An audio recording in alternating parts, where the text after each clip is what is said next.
নমস্কার সবাইকে, আমি মল্লিকা চলে এসেছি আজকে আরও একটি নতুন ভিডিও নিয়ে। আশা করি সবাই খুব ভালো আছেন, সুস্থ আছেন, আমিও ভালো আছি। তো সকলকে সুপ্রভাত জানিয়ে চলুন আজকের ভিডিওটি শুরু করা যাক। আজ বৃহস্পতিবার আর সকাল এখন 5টা, ভোর 5টা আর বললাম না কারণ সূর্যি মামা তো বেরিয়েই পড়েছে, দেখতেই পাচ্ছেন। আর বেশ ভালো মতোই রোদ দিয়েছেন এখনই।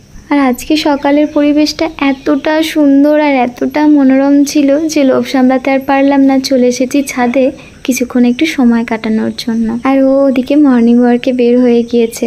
আর আমি মাঝে মধ্যে কি করি, এই সকালবেলার দিকটা একটু ছাদে এসে বসি। এত সুন্দর পাখিদের ডাক শোনা যায় এখানে, দেখতেই পাচ্ছেন চারিদিকটা এত গাছপালা দিয়ে ভরা।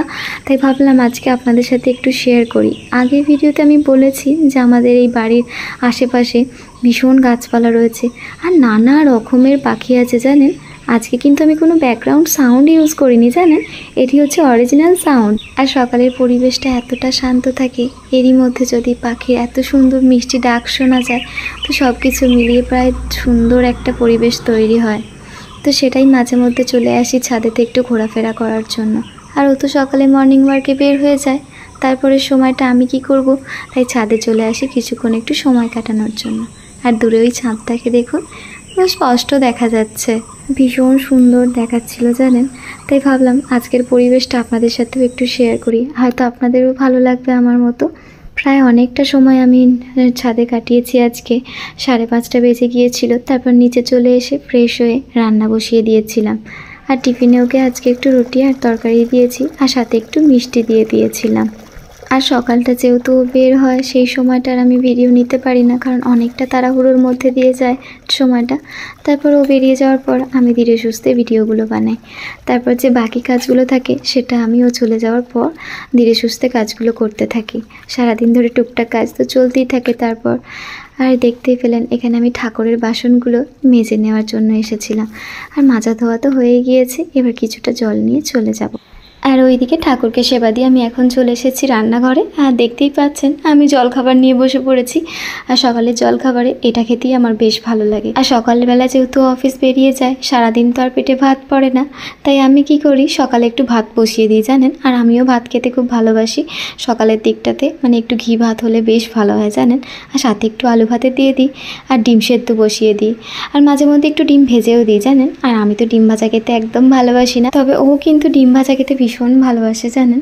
মানে ডিমের যে কোনো রান্না বলুন ও খুব ভালোবাসে।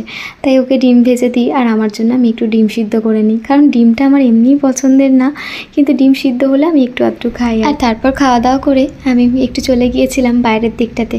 আর আপনারা তো দেখতেই পেলেন অনেকটা মেঘ করে এসেছে আকাশে, কিন্তু বৃষ্টি হবে কিনা সেটা জানি না, কিন্তু বেশ ভালো হাওয়া দিচ্ছিল, তাই কিছুক্ষণ ওখানে দাঁড়িয়েছিলাম।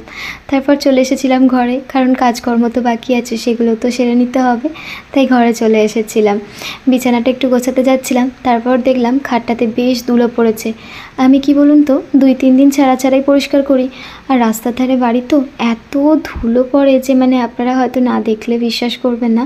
তাই 2-3 দিন ছাড়াই পরিষ্কার করতে হয়। কিন্তু হয়তো মাঝে মধ্যে ভাবি যে রোজই পরিষ্কার করে নেবো, কিন্তু সম্ভব হয় না জানেন তো। প্রত্যেকটা দিন কি এভাবে খুঁটিয়ে কাজ করাটা কি সম্ভব হয় বলুন। তাই 2-3 দিন অন্তরে আমি এই কাজটা করে থাকি। আর শুধু কি এই খাটটা বলুন, এই যে ড্রেসিং টেবিল রয়েছে, আলমারি রয়েছে, ঘরের পাখাটা পর্যন্ত 2 থেকে 3 দিন ছাড়া পরিষ্কার করতে হয়। আর আমার তো একটু ডাস্ট অ্যালার্জি আছে, যার কারণে সারাক্ষণ আমাকে এগুলো করে রাখতে হয়। তা না হলে ঘরে যদি একটু ধুলো হয় মানে আমি বুঝতে পারি যে এই কারণে আমার মানে হাঁচি হচ্ছে আর কি। আর আমার হাজব্যান্ডও বুঝতে পারে হয়তো তুমি আজকে একটু ঝাড়াঝুড়ি করোনি, 2-3 দিন হয়তো পেরিয়ে গেছে যার জন্য এরকম হচ্ছে। তাই আমি চেষ্টা করি 2 থেকে 3 দিনের মধ্যে এগুলো পরিষ্কার করে ফেলার। কিন্তু আরও একটা হাস্যকর ব্যাপার হয়তো আপনাদের হাসিই পাবে, যেটা হচ্ছে এই যে ধরুন আমি পরিষ্কার করছি, মাস্ক ইউজ করেই করছি, কিন্তু তা সত্ত্বেও আমার মানে সন্ধ্যা থেকে অ্যালার্জি শুরু হয়ে যায়। মানে আমি যাই করি না কেন সারাদিনের পর সন্ধ্যাবেলা গিয়ে এতটা মানে অ্যালার্জি বেড়ে যায়। আর মাঝে আমি ব্লগে একটা দেখিয়েছিলাম আপনাদের যে আমি হোমিওপ্যাথি ওষুধ খাচ্ছিলাম অ্যালার্জির জন্য, বেশ কাজ দিয়েছে। তবে কত ওষুধ খাবো, ডেলি ওষুধ খেতে ভুলেও যাই, যখনই ভুলে যাই তখনই একটু অ্যালার্জিটা বেড়ে যায় জানেন। তবে ওষুধটা খেলে সেভাবে আর অ্যালার্জিটা মানে বাড়ছে না দেখছি। তবে যতটা পারি এই কাজগুলো একটু মাস্ক ব্যবহার করার চেষ্টা করি। আর আজকে আয়নার কাজটাতে এত ধুলো পড়েছিল, আমি তো ওগুলোকে বেশ ভালোভাবে পরিষ্কার করলাম। আর তার সাথে সাথে আমাদের জানালাটাও একটু পরিষ্কার করে নিই। এই জানালাটা আমি রোজই পরিষ্কার করে নিই, কারণ এটা আমি রোজকার আমার ব্যবহার হয়, যেহেতু জানালাটা এটা রোজেরই পরিষ্কার হয়ে যায়। তবে এই আসবাবপত্রগুলো রোজের করাটা সম্ভব হয়ে ওঠে না, ওটা 2 থেকে 3 দিন ছাড়া ছাড়া করি আর কি। আর এখানে দেখুন আমি একটা নৌকা বানিয়েছি। আর আপনারা যারা আমার ব্লগ দেখছেন, যারা সাংসারিক কাজকর্ম করেন, তারা কিভাবে আরও সহজভাবে কাজকর্মগুলো করেন সেটা আমাকে একটু কমেন্টে জানাবেন, জানেন, তাহলে আমারও বেশ উপকার হয়। এই 1.5 বছর হচ্ছে মানে আমি বিয়ে হয়েছে, তো যতটা পারি নিজের মতো করেই গুছিয়ে রাখার চেষ্টা করি। আর ওদিকে আসবাবপত্র পরিষ্কার করা শেষ করে দুপুরও হয়ে গিয়েছিল। খাওয়া দাওয়া শেষ করে আমি চলে এসেছিলাম বাসনগুলো মাজার জন্য। বাসনগুলো তো মাজা হয়ে গিয়েছে, এবার এই টাইলসগুলো একটু পরিষ্কার করে নিচ্ছি, কারণ রোজকার এগুলো পরিষ্কার করে নিলে দেখতেও বেশ ভালো লাগে আর পরিষ্কারও থাকে, জানেন। আমি যতটা পারি এটা রোজেরই মুছে নেওয়ার চেষ্টা করি। আর প্রত্যেকদিন রান্নাঘরে এই যে মোছামুছির জন্য টাওয়াল বা কাপড়গুলো ব্যবহার করি, এটা আমি কি করি, রান্না শেষ করে কিছুটা গরম জল করে রেখে দিই, তার মধ্যে সার্পে দিয়ে এটাকে কিছুক্ষণ ভিজিয়ে রেখে কেচে নিই, জানেন। এতে কি হয়, রোজকার এই জিনিসগুলো পরিষ্কারও থাকে আর হাইজেনটাও বজায় থাকে। আর এই কাজটা আমি মোস্টলি প্রত্যেকটা দিনই করে থাকি, তাই আপনাদের সাথেও শেয়ার করলাম। তো চলুন, এদিকে তো আমার বাসনগুলো মাজা হয়ে গিয়েছে, ওদিকে ডাস্টবিনটাও ভরে গিয়েছে, ওটাকেও এবার বাইরে ফেলতে হবে। দুপুরে খাওয়া দাওয়া সেরে আমি এখন চলে এসেছি আমাদের যে গোডাউন রুমটা রয়েছে সেখানের মধ্যে। আপনারা হয়তো ভাবছেন যে আমি কেন এখানে এসেছি। আসলে আজকে সকালের দিকে আমি একটা কাজ করেছি। আগের ভিডিওতে আমি আপনাদেরকে বলেছিলাম যে আমাদের এখানে যে কোনো গাছই যখন বসাচ্ছি কোনো গাছই হচ্ছে না, মানে এই যে চারিদিকে বাঁশ গাছ রয়েছে, যার জন্য মানে ছাওয়ার কারণে নাকি গাছগুলো হচ্ছে না।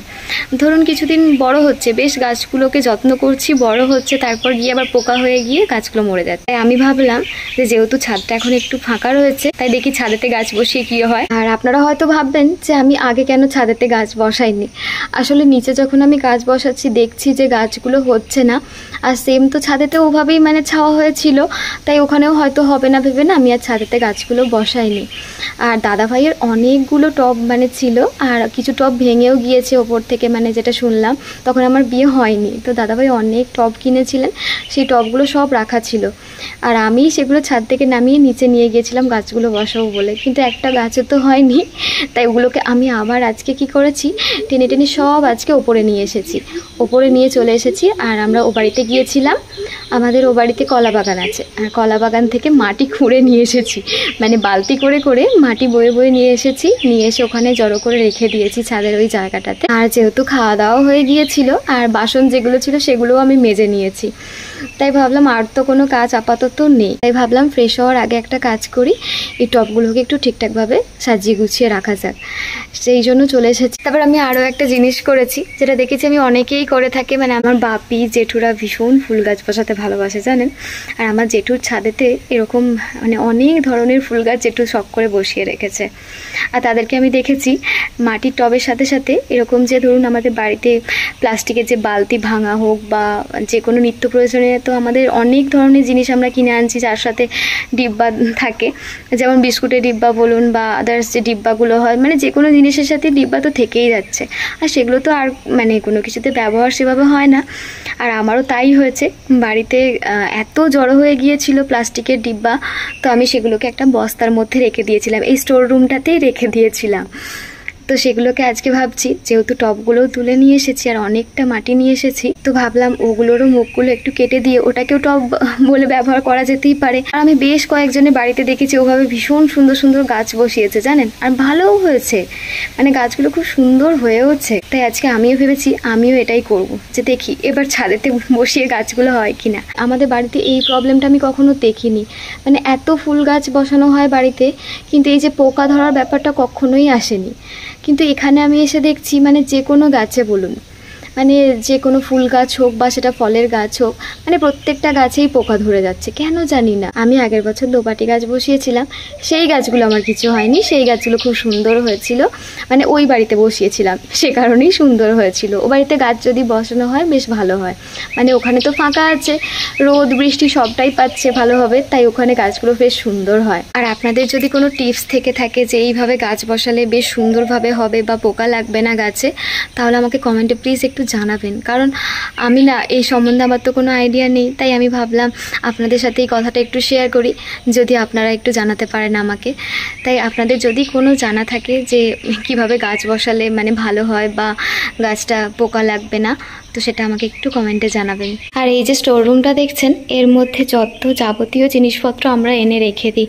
আর এই যে ডিব্বাগুলো আমি এতদিন মানে সংসার করছি, এর মধ্যে এত ডিব্বা জড়ো হয়ে গেছে। আরও রয়েছে, এই বস্তাটার মধ্যে আরও রয়েছে, তবে সেসব আর বের করিনি। এগুলো ছিল, এগুলো বড় ছিল। আর এগুলো তো দেখতেই পাচ্ছেন, আমার মনে হয় এগুলোতে বেশ সুন্দর সুন্দর গাছ বসানো যাবে জানেন, তাই বলে এগুলোকেই বের করেছি। তো চলুন এগুলোকে এখন ঝটপট করে কেটে নিই, অনেকটা দেরি হয়ে গেছে। আজকে হয়তো আর এগুলোর মধ্যে মাটি ভরতে পারবো না, কারণ অনেকটা বেলা হয়ে গেল।